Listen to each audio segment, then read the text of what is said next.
Hi guys, and welcome back again. Today I'm going to show you how to use the ICE table. Well, you might be wondering, what is the ICE table and what is it used for? Well, the ICE table is simply a useful tool in chemistry that helps us to organize our data and to calculate the concentration at equilibrium of all chemical species in a given reaction. You can see here that we have double arrows. One is going forward and the other is moving backwards to actually show you that this is a chemical equilibrium reaction. And with the help of the ICE table, we can calculate the concentration at equilibrium. The first one here is the I, and this I refers to the initial concentration. Now, before you can start filling your information here, you must make sure that the chemical equation is balanced. If it is not, kindly balance it. Then for the I, we have the initial concentration here, and it must be in units of molarity. Let's suppose you are given, let's say 2 moles of NO and 1 liter. So you must make sure that you convert moles to units of molarity. Okay, so here refers to the initial concentration. So let's suppose you are given 2 moles of NO and you are given volume as 1 liter. So you simply convert moles to molarity, and that's going to give us 2. Okay, the concentration now becomes 2 molar. So here we fill in the information that we have. This to represent the initial concentration of NO, which is our reactant or the one that we're starting with. And then for the product, if you were not given any information about your product, please put a 0 here and a 0 here. Okay, but if you were given information, let's say you were given the moles and the volume, or you were given the molarity, which is the concentration, please write the values here. Okay, so if N2 had an initial concentration of 3, you can just write 3 here. And if O2 had an initial concentration of 0.5, you put a 0.5 here. That's what you're supposed to do. Now for the change, we know that this reactant is going to give us product, right? Good. So what do we put for the change? Here we know that the reactant sometimes is going to lose to give us products, or sometimes the products are going to lose to also give us reactants. Okay, so here is going to reflect that change. We know that this is going to lose, so we say minus x. Okay, but looking at the balanced chemical equation, there is a 2 here, so we put minus 2x. Okay, so if it were a 3, you say minus 3x. If it were a 4, you write minus 4x. But if there were no number in front, let's say there were no coefficient, it's gonna be minus x. Okay, so this means that this reactant is going to lose and products are going to be formed. For the N2, you say plus x, and for the O2 plus x. If there were a number in front, it's going to be that number multiplied by x. So let's say we had a 2 here, it's going to be plus 2x. Okay, so that's how to do it. We know that there will be a change. Our reactants are going to give us products, or based on the concept of chemical equilibrium, our products can also give us reactants. So we don't know the actual amount that will be lost or the actual concentration that will be lost. We just say x. Now for the E, this refers to the concentration at equilibrium. And how do you get this part? You simply add the initial plus the change. This is going to be 2 minus 2x. This is just a hypothetical scenario where we're just learning how to use the ICE table. And then for the product, we have 0 plus x. That gives us an x. 0 plus x again, and that's an x. So once you do this, you're done with the ICE table. The next thing to do is now to find the value of x, such that when you find the value of x, you can substitute that value into this row for equilibrium and simplify. That gives you the concentration, for example, of NO. Okay, so once you find x, let's assume that x is 1. So this now becomes 2 minus 2 times 1. Okay, something like that. And then this one becomes a 1, and this one also becomes a 1. Okay, so that value, which is x, gives you the helps you find the concentration at equilibrium of the chemical species. So that's it. So once you're done with your ICE table, the next thing is to write your Kc expression. So let's solve a problem, and I'm going to show you how this works and how to use the ICE table in chemical equilibrium calculations. Okay, guys, let's now use this question to test our understanding of the ICE table. The question reads, the equilibrium constant for the reaction, which we have here, is 2.60 times 10 to the power of negative 3 at 1200 degrees Celsius. If 0.830 mole of NO and 0.223 each of N2 and O2 are mixed in a 1.00 liter container at 1200 degrees Celsius, what are the concentrations of NO, N2, and H2 at equilibrium? Okay, first and foremost, we need to understand that there is an exception here. And what is that exception? It is that we were given the initial concentrations of our products. So it's going to be a little bit tricky, but I'm going to show you how to work this out to avoid making mistakes when using your ICE table. First and foremost, we have to convert the moles to concentrations. Okay, we're given moles, so we say solution. Right here we have the initial concentration of NO, so I'm going to put it this way. Initial concentration of NO is equal to moles over volume. Then what's the mole? We have 0.830 and the volume is 1.00.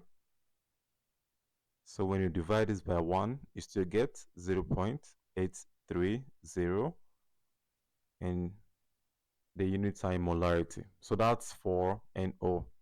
Then let's look at the next one. Remember I said we must convert our moles to concentration using the volume. Again, we have N2.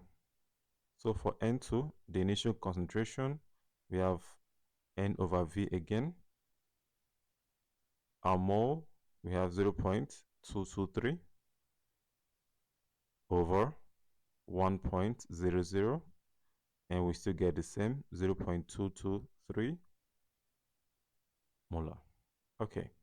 And lastly, for oxygen gas, which is O2, the initial concentration, we've got moles over volume, and this is equal to, since they are the same, we have 0.223 over 1.00, and when we divide the two of them, we still get 0.223 molar. Okay, now we have our initial concentration. Since we now have the initial concentration, the next thing that we need to do is use what we call QC to determine the shift in equilibrium. I'm going to explain that as I solve this very problem. So using QC, you might be wondering, what is QC? Well, QC is a tool that helps us predict the direction of equilibrium. So for example, here we were given the initial concentration of the product. It means that the reaction had already started. So we cannot just assume that it's going to proceed to the right, okay, before it reaches equilibrium. Since we already have the initial concentration of our product, it means that the system could be at equilibrium, it could shift to the left, or it could shift to the right. So we need to determine where it has shifted to, or whether the system is at equilibrium. So how do we write our QC expression? For our QC expression, we use the initial concentration of the uh, chemical species in a reaction, and it's going to tell us exactly whether the reaction is at equilibrium or not. So let's look at this. To write our QC expression, we say we are going to use our balanced chemical equation, and it's going to be product of our reactants. So our product, the first one we have N2. So the initial concentration of N2, again the initial concentration of O2 divided by the initial concentration of NO, and then all raised to the power of 2, because in the chemical reaction you can see this NO has a coefficient of 2. So when you write the QC expression, it must also be raised to the same power. These ones are 1 and 1. Okay, so that's why you can see this is still raised to the power of 1 and this is raised to the power of 1. But you need to understand that the QC depends only on the initial concentration of the chemical species in the reaction. So let's now calculate, since we have our initial concentration. For N2, we have 0.223, and this is multiplied by 0.223, that is for O2, and we divide this by 0.830 all squared. Okay, so when you multiply a 2 on top, you're going to get 0.0497 divided by 0.830 all squared. And when you divide the two of them, we have that QC is equal to 0.0722. Please note that QC does not have any units at all. So we leave the answer as it is. Okay, now there are 3 conditions that you need to know. Once you find your QC, the conditions are if KC, or let's say if QC, remember that this QC is a tool that helps us to predict the direction of the equilibrium. So if QC is greater than KC,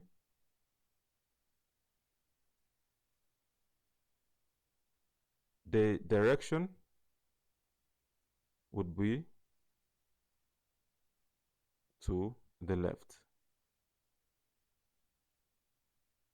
Okay, so which means that for the reaction to reach equilibrium, it has to shift to the left.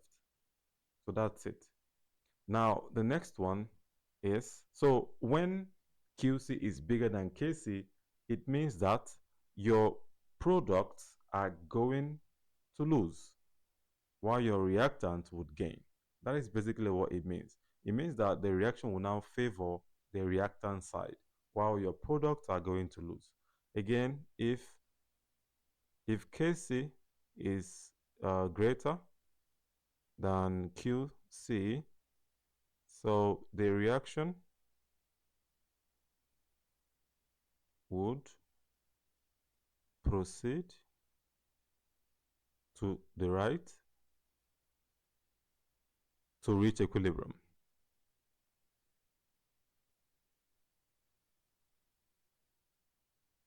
Okay, it's going to proceed to the right to reach equilibrium, which means that more products are going to be formed. So in that case, your reactants are going to lose while your products are going to gain.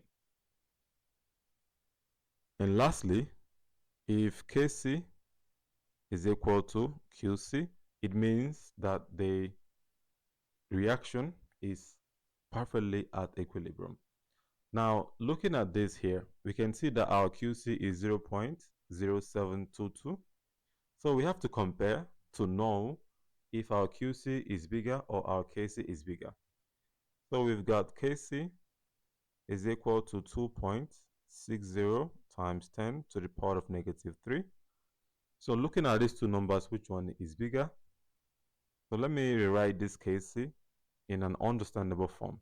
So our Kc is equal to 0.00260. Okay? So which one is bigger? You can see that Qc is bigger. So we say that Qc is greater than Kc. And since Qc is bigger than Kc, it means that our reactants are going to gain while our products are going to lose based on the first condition. Okay? So this is very important when you are given the initial concentration of your product. But if we had no concentration, let's say we're not given the moles or we're not given the molarity of our product, then you can just don't just use QC, because for um, for us to have no product, it means that the reaction has not even started or it has just started. And before it can reach equilibrium, the reaction has to move in the forward direction, and that means that our reactants are always going to lose when given zero concentration of our product. But in this case, where we have the initial moles and we're given the volume, okay, we can use that to find the initial concentration of our product. And since we have the initial concentration, we cannot just assume that the reaction will proceed to the right. Okay, we need to determine where it's going to shift to before it reaches equilibrium. And in this case, it's going to shift to the left. So that will also affect our ICE table. Let me write the reaction again. So we have 2NO, this is a gas, reacts to form N2 gas, then plus O2 gas. So we have to write our ICE table right now. Right here we have our I. Again, we've got our C and then our E. For the initial, this is for our reactant side, we have 0 point, 0 point, let me confirm, 830, okay, 830. And then for my product, for the N2, it's 0 point. We have 0.223. And for the next one, we have 0.223. This is for the initial concentration. And for the change, remember that in this case, our QC is bigger than KC, and it means that our products are going to lose what our reactant would gain. So this now becomes plus, we say 2x, as I showed you initially. And then these ones are going to be minus x, okay, because we know that this N2 will lose some concentration, but we don't know the exact amount, so we say minus x, okay? So we actually have to look at the balanced chemical equation. The number in front is a 1, so it now becomes minus x. You can see that this one, the number in front is a 2, that's why it's a plus 2x. Again, for the oxygen gas, it's still going to be minus x. Next, we add them together. We have for the E row, that is for the equilibrium, we have 0.830 plus 2x. And for nitrogen gas, we have 0.223 minus x. And for the oxygen gas, we also have 0.223, then minus x. Next thing, we have to find the value of x. So we write our case expression. So how do we write our case expression? It's always the concentration of products over the concentration of reactants, each raised to the power of their stoichiometric coefficients. So the products we have here are N2 and O2 divided by, so you can see that the numbers attached to N2 and O2 are just 1. So we just leave them as they are, because any number raised to the power of 1 is still the same number. And this is over our reactant, which is NO. And remember that the NO has a 2 attached to it, so we also raise it to the power of 2. Next, we can now substitute. We have our Kc, which was given to us in the question. Our Kc was 2.60 times 10 to the power of negative 3. And this is equal to the concentration. So what you fill in here, okay, for N2 is the concentration at equilibrium. You need to know that Kc depends only on the concentration at equilibrium. Kc does not depend on the initial. Qc, which was the tool we used to determine the shift, depends on the initial, but Kc depends on the concentration at equilibrium. And that is what we have right here. Now let's fill in and start solving. For N2, we have this one here belongs to N2. So we have 0.223 minus x, and this is multiplied by, for O2, we also have this 0.223 again minus x, and this is over the reactant, which is NO squared. So this gives us 0.830 plus 2x, and this is all squared. Okay, so let's try to simplify. We have 2.60 times 10 to the power of negative 3. This is equal to, we're looking for the value of x. So that's what we are trying to find right now. When you multiply this first bracket and the second one, you can see that they are the same. So you can just square them since they are the same. So this gives us 0.233 minus x. Again, we have all squared. This is over the denominator, which is 0.830 plus 2x all squared. Okay, so looking at this two right now, you can see that we can actually square both sides to cancel the squares. So we square both sides. We square the left and as well the right. So this square cancels with this, and the same square also cancels with the denominator since they are under one square root. Now, when we take the square root of the left-hand side, the square root of 2.60 times 10 to the power of negative 3, that's going to give us 0.05099, okay? 0.05099. So we write 0.05099 equals, and then this one we have 0.233 minus x remaining over 0.830 plus 2x. Okay, so we just have to cross multiply right now to solve for x. When we cross multiply, so 0.233 minus x times 1 gives us the same. We have 0.233 minus x.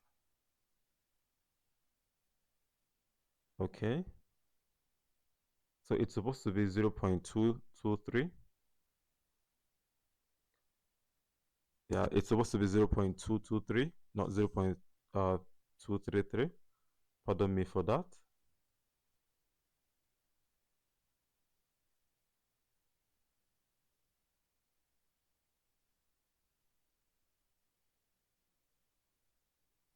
Okay. So thank you for understanding. 0.223.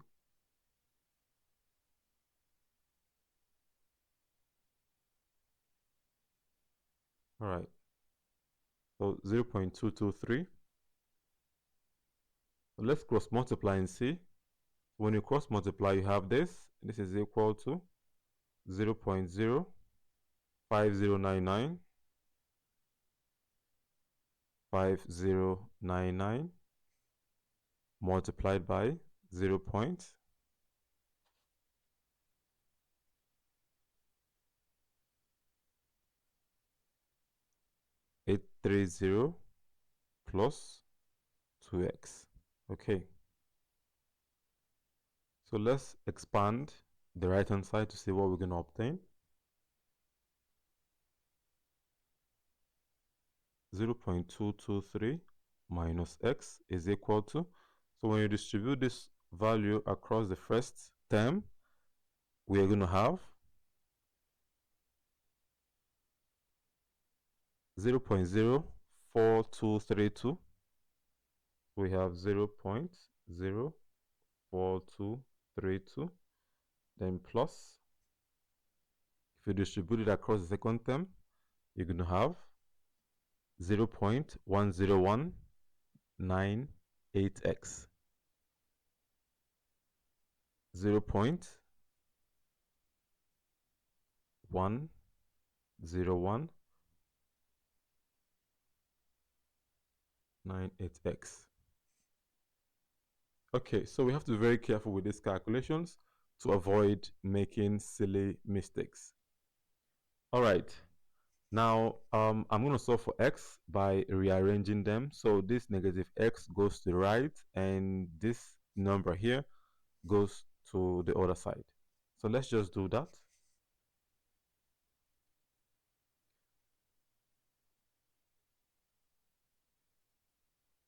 Okay, so right here, when I rearrange, we're going to have 0.223, then minus 0.04232. This is equal to 0.10198. Okay, then plus x. Remember, the negative x has been moved to the other side. So let's subtract. When you subtract these two here, you are going to get 0.180, 0.180, again 68. This is equal to, when you add these two, you're going to have 1.10198 x. Okay, and then to find the value of x, we simply divide both sides by 1.10198, 1.10198. Then they cancel out. When they cancel out, you have that x is going to be equal to 0.164 molar. Okay, so this is the value of x. And having found the value of x, we can now use this now to find their concentration at equilibrium. So we say at equilibrium. So at equilibrium, for the first one, which is our reactant, we had that at equilibrium, it is 0.830 plus 2x.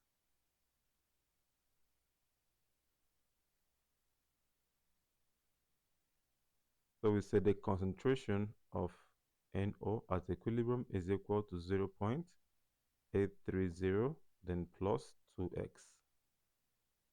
So let's see how we can find the concentration at equilibrium. We have 0.830 plus 2. Our x, we got it to be 0.164. So here we have, when you multiply, you're going to get, when you multiply and simplify, you have that the concentration at equilibrium for NO is 1.158 molar. 158 molar. Okay, so that's it for the first species, which is the reactant. And then for the two products, we have N2 first. The concentration at equilibrium for N2 was gotten to be 0.223 minus x. Okay, 0.223 minus x.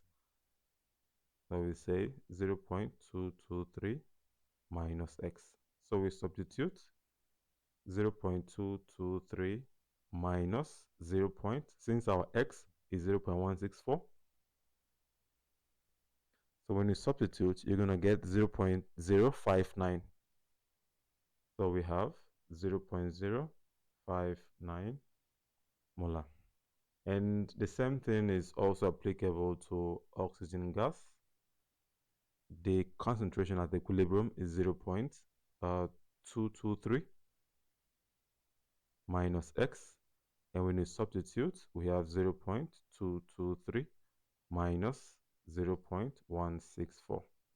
So that gives us 0.059 molar. Okay, that's it. That's how to use the ICE table and how to calculate the concentration at equilibrium of all chemical species in a given reaction. See you in the next video where we shall be talking more about Kc, Qc, and Kp. Thank you and bye.